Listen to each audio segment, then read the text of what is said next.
Good morning. It is Sunday. It's the Lord's Day. And here we go. We're headed into another week. And who knows what promises that the week will bring to us. We all have hopes that we're going to be successful and whatever we endeavor to do works out in our favor. But one thing we do need to keep in mind is this. Just as the children of Israel, before they went into the promised land, they had to be reminded of something. And that's why I want to remind each of you of this morning, as well as myself. I'm going to remind you of what it says in Joshua chapter 1. And if you want to follow along, we're going to end up at the 6th through 9th verse, but I got to set that up first. Before the children of Israel were allowed to go into the promised land, they had been wandering in the desert for 40 years under the leadership of Moses. But now, as we see at the beginning of Joshua chapter 1, we will see that now Moses, the servant of God, is dead. He's gone on. And he was not allowed to go into the promised land due to a discretion or a transgression, should I say, that he committed. Now, as we get into this, the question we need to ask ourselves is this. We all have a choice to make, but what choice will we make is the question. Will we do as we're about to read? Are we going to go according to what God has said, or are we going to try to do it our own way? There's a consequence for going our own way. But now if we see that, we will see that if we do it God's way, that we will end up being prosperous. Now, let's jump right into it. Let's see here. Now, after the death of Moses, the servant of the Lord, it came to pass that the Lord spake unto Joshua, the son of Nun, Moses' minister, saying, Moses, my servant, is dead. Now therefore arise and go over this Jordan, thou and all this people, unto the land which I do give them, even to the children of Israel. Every place that the sole of your foot shall tread upon, that I have given unto you, as I said unto Moses, from the wilderness and this Lebanon, even unto the great river, the river Euphrates, all the land of the Hittites, and unto the great sea, toward the going down of the sun, which of course we know would be the west, shall be your coast. There shall not any man be able to stand before thee all the days of thy life, as I was with Moses, so I will be with thee. I will not fail thee, nor forsake thee. Now here we go into verse 6. Be strong and of good courage, for unto this people shalt thou divide for an inheritance the land which I swear unto their fathers, and give them. Now when he says he's swearing to their fathers, that's a promise. And God keeps his promises.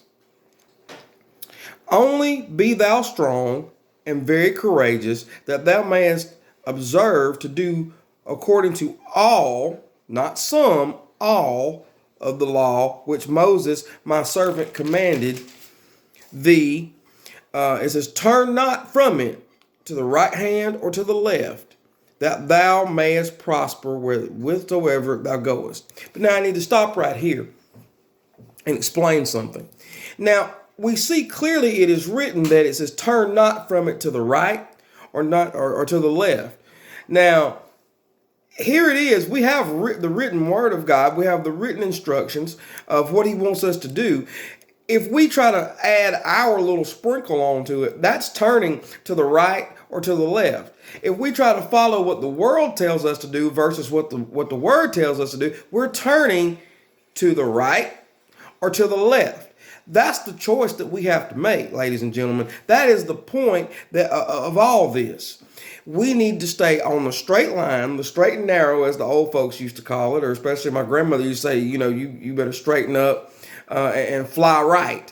And what she was saying is just do what was right. And we can do what is right as long as we read and meditate upon the word of God, so that we will be able to observe all that is written therein.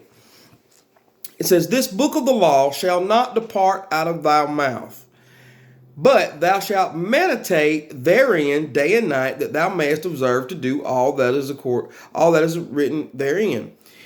For then that shall make thy way prosperous, and then thou shalt have good success.